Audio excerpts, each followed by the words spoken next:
안녕하세요. 결혼한 지 3년 된 30대 여자입니다. 남편은 소위 개천에서 용난 케이스예요. 소위 깡촌에서 태어났는데 시아버지는 가족에게는 관심이 없으셨답니다. 그렇다 보니 시어머니가 돈을 벌어 생활을 꾸려나가시며 집안의 실질적 가장의 역할을 하셨다고 했어요. 그런 탓에 어려서부터 일찍 철이 든 남편은 죽기 살기로 공부만 했다고 그래요. 그래도 그 덕분에 좋은 대학에 나와서 대기업까지 다니게 된 거라는 남편이 제 눈엔 너무 자랑스럽고 멋졌습니다. 연애한 지 1년쯤 되었을 때 남편은 저에게 프로포즈를 했고 저도 당연히 좋다고 했어요. 사귀면서 언젠가부터 자연스럽게 결혼에 대해서 이야기를 했기 때문에 이런 날이 올 줄 알고 있었고요. 무엇보다 제가 남편과 결혼을 결심하게 된 결정적인 이유는 바로 시어머니 때문입니다. 하루는 저희 친정부모님 가져다 드리라며 콩, 말린 무, 돼지감자 그리고 직접 농사 지을 신께 등을 한가득 챙겨서 서울에 오셨더라고요. 물론 따로 볼 일이 있으셔서 서울에 오신 거긴 했지만 그래도 3시간 넘게 고속버스를 타고 올라오시는 것만으로도 힘든 일인 텐데 그렇게 저희 부모님까지 챙겨주시니 돈을 떠나서 그 마음이 너무 감사하더라고요. 시자만 들어가도 치가 떨려서 시금치도 안 먹는다는 우스갯소리가 있는 요즘 이런 시어머니를 만나게 된 제 자신이 정말 행운아 같았어요. 하지만 저희가 식을 올리고 얼마 지나지 않았을 무렵입니다. 5일장 구경 가신다며 아침에도 통화했던 시어머니가 오토바이에 치여서 크게 다치셨다고 연락을 받았어요. 각자 회사에 있던 남편과 저는 불이 나게 병원으로 향했습니다. 병원에선 시어머니가 사고 당시 머리 쪽으로 떨어지신 것 같다며 오늘 밤이 고비가 될 것 같다고 했습니다. 무엇보다 속상했던 건 그런 시어머니를 앞에 두고도 시아버지는 마치 별일 아니라는 듯 합의금은 얼마나 받을 수 있겠냐며 여기저기 물어보고 계셨습니다. 비록 시어머니와 시아버지 사이가 좋지는 않았지만 그래도 부부의 연을 맺은 사람끼리 어쩜 저럴 수 있을까 싶었어요. 시어머니께서는 시아버지의 끊임없는 바람과 도박 때문에 마음고생을 많이 하셨대요. 그나마 나이가 드시고 더 이상 돈 빌릴 곳이 없어지자 시어머니에게 돌아오셨고 마음 여린 시어머니는 그런 시아버지를 다시 품어주셨다는 거예요. 시어머니를 위해서 제가 해드릴 수 있는 일이 기도밖에 없다는 사실이 너무 슬펐습니다. 생사의 고비를 몇 차례 넘기신 시어머니께서는 결국 세상을 떠나셨어요. 비록 제가 시아버지를 좋아하진 않았지만 그래도 시어머니가 돌아가신 마당에 차마 시아버지를 혼자 계시게 할 수는 없었습니다. 당분간은 저희 집에 계시면서 다른 일에 마음 쓰지 마시고 편히 계시라고 했습니다. 하지만 시아버지는 서울에 아는 친구분들도 없으셨고 남편이나 저는 출근하면 집에는 저녁 시간이나 돼서 들어왔으니 너무 답답하고 심심하셨나 봅니다. 결국 한 달 정도 지났을 무렵 다시 시골집으로 내려가고 싶다고 하시더라고요. 그래도 가면 이웃분들도 있고 여기보단 덜 적적할 것 같다고 하시면서요. 그렇게 시아버지는 다시 시골집으로 내려가셨고 저나 남편도 천천히 일상으로 돌아오게 되었어요. 그렇게 반년쯤 지났을 무렵 시아버지가 저희에게 시간 날 때 한번 내려오라고 하셨습니다.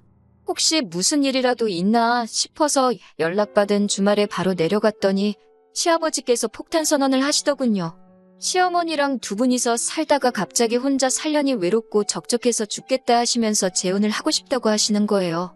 저나 남편이나 시어머니가 떠난 지 얼마나 됐다고 벌써 시아버지 입에서 재혼이란 소리가 나오나 싶어서 당황스럽고 불편했습니다. 하지만 저희가 당장 모시고 살 수도 없는데 무조건 안 된다고 할 수도 없는 노릇이었습니다. 옛말에 10명의 자식이 악처보다 못하다더니 정말 그런가 싶기도 하더라고요. 결국 남편과 며칠간 상의한 끝에 좋은 분이 계시면 시아버지가 재혼을 하신다고 해도 반대하지 말자고 결론을 내렸습니다. 그리고 얼마 뒤 시아버지는 동네 이웃분에게 소개를 받은 분이라며 여사님 한 분을 저희에게 소개하셨습니다. 계모 시어머니라는 말이 듣기에 이상하기도 하고 그렇다고 새시어머니라고 부르기도 뭐하고 어떻게 불러야 하나 싶더라고요. 무엇보다 두 분이 재혼을 결심하셨을 땐 이미 저희 남편이 30이 넘었으니까 엄밀히 말하면 어머니로서의 역할은 하실 일이 없었으니 어머니라고 부르기가 내키지 않았습니다. 그렇기에 시아버지께서 그분과 같이 살기 시작하셨을 때부터 저희는 그분을 여사님이라고 부르기로 정했습니다. 제가 돌아가신 시어머니에 대해 좋은 기억이 너무 많아서 솔직히 이렇게 빨리 재혼하신 시아버지도 여사님도 조금은 믿고 원망스러운 마음이 들었습니다. 그렇다 보니 마음의 문을 여는 게 쉬운 일이 아니었어요. 특히 돌아가신 시어머니의 보험금을 시아버지가 어떻게 쓰셨는지 알게 되었을 땐 정말 연을 끊어버리고 싶은 심정이었습니다. 시아버지께선 시어머니가 돌아가신 후 합의금으로 거진 5천만 원 정도를 받으셨어요. 하지만 저나 남편이나 좋은 직장을 다니면서 벌만큼 벌고 있었기 때문에 그 돈에 대해 조금도 욕심을 내지 않았습니다. 두 분 사이가 어찌됐건 앞으로 혼자 살아가셔야 할 시아버지의 노후자금이라고만 생각했어요. 그런데 그 눈물 나는 돈으로 시아버지께서는 수입차를 뽑으셨더라고요. 여사님에게 20대 딸이 있었는데 그 딸이 차가 없어서 너무 불편하다며 저희 시아버지께 아빠 하면서 사달라고 했다는 거예요. 그러면서 시아버지께서 저에게 너도 내 딸처럼 살갑게 굴었으면 사줬을 거라고 하시는데 정말 어이가 없고 솔직히 시아버지지만 제정신인가 싶었습니다. 남편도 어떻게 엄마 목숨값을 그런 식으로 쓸 수 있냐면서 울분을 토하더라고요. 하지만 시아버지는 돈이 그냥 돈이지 무슨 그런 의미를 부여하냐며 어영부영 넘기시더라고요. 그런 태도에 남편이나 저나 엄청나게 실망을 했네요. 비록 남편이 시아버지와 좋은 기억도 별로 없었고 합의금 때문에 사이가 더 틀어지고 있었지만 차마 안 보고 살게 할 수는 없었습니다. 아무리 그래도 부모 자식 사이는 하늘에서 맺어준 운명이라잖아요. 안 보고 살겠다는 남편을 어르고 달래서 사람으로서 도리만 하고 살자고 했습니다. 하지만 시아버지도 그렇고 여사님도 그렇고 저희의 다짐을 시험이라도 하듯 자꾸 말도 안 되는 요구를 해왔습니다. 사실 남편은 저를 만나기 전, 그러니까 직장 생활을 시작했을 때부터 시부모님께 한 달에 50만 원에서 100만 원씩 생활비라는 명목으로 꼬박꼬박 보내드리고 있었어요. 시아버지가 재산을 다 날린 이후로는 시골에서 농사 지으며 간신히 연금으로 풀칠만 하고 사시는 시어머니가 안쓰러워 보내드리는 돈이라고 했습니다. 그나마도 시어머니가 쓰지 않고 모아두셨다가 저희 결혼할 때 보태라고 주셨지만요. 아무튼 상황이 그렇다 보니 결혼식을 올린 이후에도 예전처럼 변함없이 시부모님께 다달이 얼마씩 보내드리고 있었습니다. 그런데 시어머니가 돌아가신 후 시아버지가 합의금을 허투루 써버리는 걸 본 남편은 더 이상 생활비를 보내드리기 싫다고 했습니다. 저도 중간에 끼어서 난처해지긴 싫었기에 남편에게 당신이 하고 싶은 대로 알아서 하라고 했고요. 그렇게 한2 달쯤 돈을 안 보낸 것 같습니다. 한참 출근해서 일하고 있는데 시아버지께서 전화를 걸어오셨더라고요. 뭐가 그렇게 급하신지 가타부타 설명도 없이 왜 생활비를 안 보내냐고 물으셨습니다. 저는 잘 모르는 일이라고 남편에게 직접 물어보시라고 하니 당신 전화를 안 받는다며 저더러 빨리 보내라고 하시더라고요. 어쩔 수 없이 일단 남편과 통화해보겠다고 하고 전화를 끊었습니다. 점심시간에 남편에게 연락해 좀 전에 있었던 일을 이야기하니 난처했겠다며 미안하다고 사과를 하더라고요. 그러더니 생각할수록 시어머니 합의금을 그렇게 써버리신 게 원망스럽고 화가 나서 참을 수가 없다고 앞으로는 시아버지께는 단 1원도 더는 쓰고 싶지 않다고 하더라고요.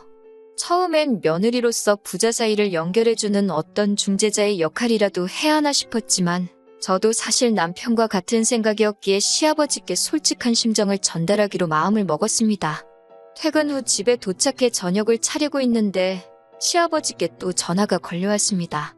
왜 아직도 돈을 안 보내는 거냐며 짜증을 내시는데 옆에 그 여사님도 계신 것 같더라고요. 피하는 것만이 능사는 아니다 싶어서 합의금으로 차를 사신 것 때문에 남편이 속이 많이 상한 것 같다고, 그래서 당분간은 생활비를 못 드릴 것 같다고 했습니다. 저는 솔직히 그럼 아버님이 해명이든 사과든 하실 줄 알았어요. 그러면 저도 명분이 생기니까 남편을 설득할 수도 있잖아요. 그런데 갑자기 여사님이 전화를 받으시더니 그 돈으로 차를 사든 똥을 닦든 그건 자식들이 관여할 문제가 아니지 않냐며 자식은 자식돌이만 하면 되는 거 아니냐고 화를 내시더군요. 그러면서 이참에 아들 며느리 교육 좀 다시 시켜야겠다면서 어디 돈으로 생색이냐고 그러시는 거예요.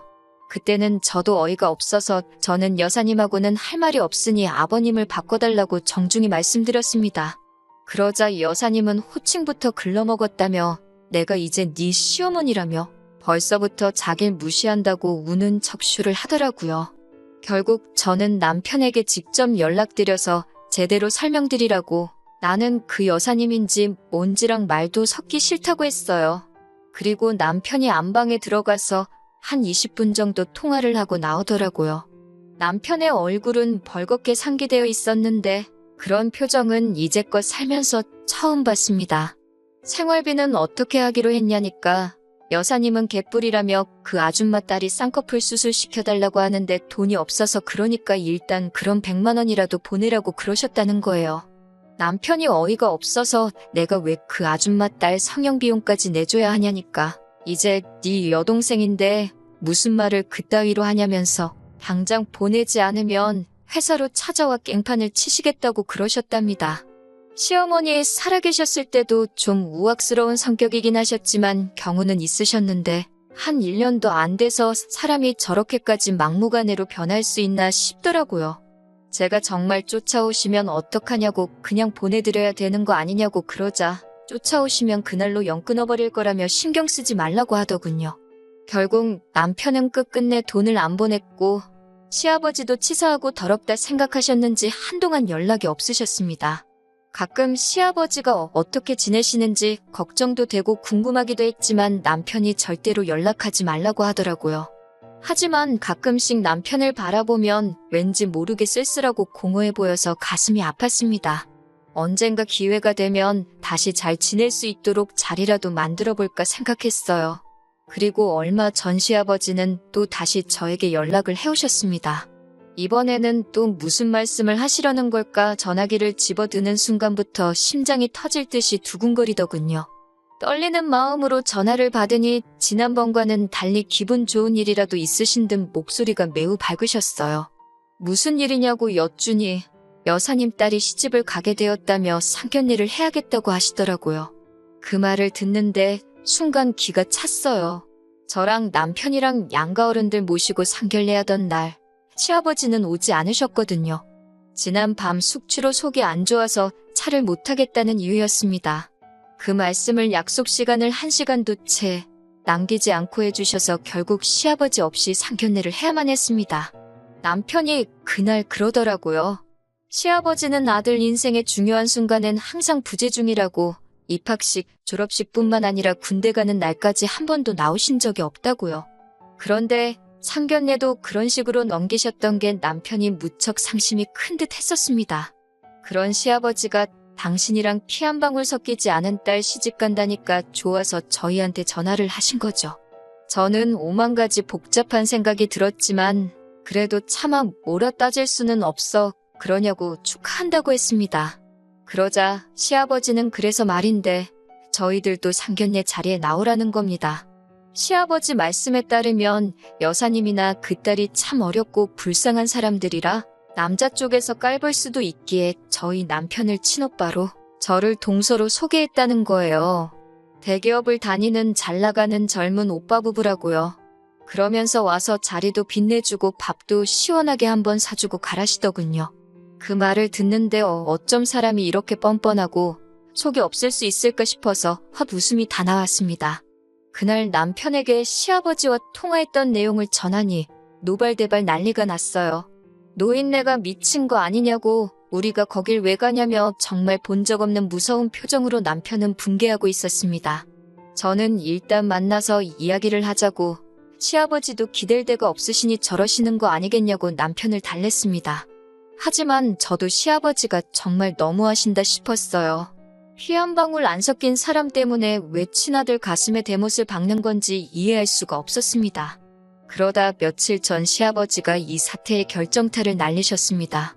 연락도 없이 시아버지가 그 여사님과 그 딸까지 대동을 하고 서울에 올라오셨더라고요. 늦은 오후에 전화가 와서는 지금 고속터미널인데 좀 데리러 오라고 하시더라고요. 일하다 어떻게 나갈 수도 없고 해서 일단 택시 불러드릴 테니 택시 타고 집 근처에 있는 식당이든 카페든 들어가서 뭐 좀 드시고 계시라 했습니다. 퇴근하자마자 눈썹이 휘날리게 식당에 도착하니 남편도 곧 오더라고요. 딱 봐도 남편이 끓어오르는 화를 누르고 있는 게 보였습니다. 시아버지는 그 여사님 딸이 꼭 서울에서 결혼 준비를 하고 싶다 하신다며 그런데 머물 곳이 없으니 저희 집에 좀 데리고 있으라는 거예요. 그러면서 그동안 생활비 안 보낸 거 이자 달라 소리는 안 할 테니까 그 돈으로 여동생 시집 가는데 좀 보태라고 하시더군요. 이쯤 되니까 이제 제가 오히려 분해서 견딜 수가 없었습니다. 아니, 신혼부부 사는 집에 피 한 방울 안 섞인 여자를 데리고 있으라는 게 상식적으로 말이 되냐고요.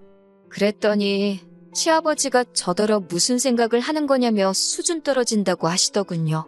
그 여산제 아줌만지는 한술 더 떠서 줄 사람은 생각도 안 하는데 김칫국 마신다고 그러는데 얼마나 천박하던지요.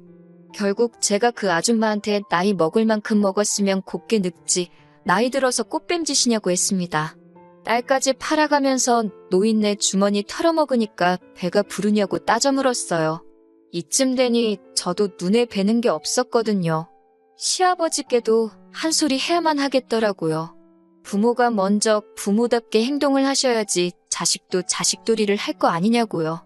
그러자 시아버지가 저를 한 대 칠 듯이 손을 드시더라고요. 남편이 시아버지 팔을 낚아채며 지금 뭐하는 짓이냐고 말하고 제게서 떼어놔줬어요. 그리고 아버님을 향해 제가 틀린 말 한 게 뭐가 있냐고 아버지가 여태까지 우리에게서 아버지 대우를 받을 수 있었던 건 전부 어머니 덕분이었던 거 모르셨냐고 하면서요. 그런데 이제 와서 어머니의 남편이 아니라 이 꽃뱀 같은 사람의 남편임을 자처하시니 남편도 이제 더 이상 아버님을 모셔야 할 이유를 못 느끼겠다며 더 이상 남의 가족을 위해 제 돈은 못 쓰겠으니 이만 돌아가시라고 했어요. 아버님도 처음에는 남편한테 자식 키워봐야 소용없다 뭐 이런 말을 하시며 남편을 다그치셨지만 남편도 완강하게 나오니 어쩔 도리가 없어 이내 포기하고 가시더라고요. 시아버지 생각에는 그래도 어떻게 자식이 부모를 버리겠냐는 생각이 있던 것 같아요. 네 엄마도 결국 나를 다시 받아줬는데 너라고 별 수 있겠냐는 듯이 말하고는 자리를 떠나셨죠. 시아버지가 저희 앞에 찾아와 빌게 된 건 정해진 상견례 날보다도 훨씬 이른 어느 날이었습니다. 재혼한 그 여사님이 아버님 남은 재산까지 전부 들고 야반도주를 했다고 하네요. 아들과 며느리가 대기업에 다니고 있으니 저희로부터 뭐라도 빼먹어볼까 한 것 같은데 그날 저희들의 단호한 모습을 보고 더 이상 아버님에게서 빼먹을 게 없다고 생각했는지 다 챙겨서 내빼버린 거예요. 하루아침에 모든 걸 잃게 된 아버님은 저희 앞에 찾아와 사죄를 하는 것 외에는 아무 방법이 없었던 거죠. 시아버지는 남편이 다시 아버님을 지원해 줄 거라 생각하셨나 보지만 남편은 단호했습니다. 그동안 들이던 액수면 혼자 지내시는데 지장은 없을 거라고 말하고 앞으로는 연락도 이렇게 찾아오시는 것도 없으면 좋겠다 말하며 단칼에 쳐내더군요.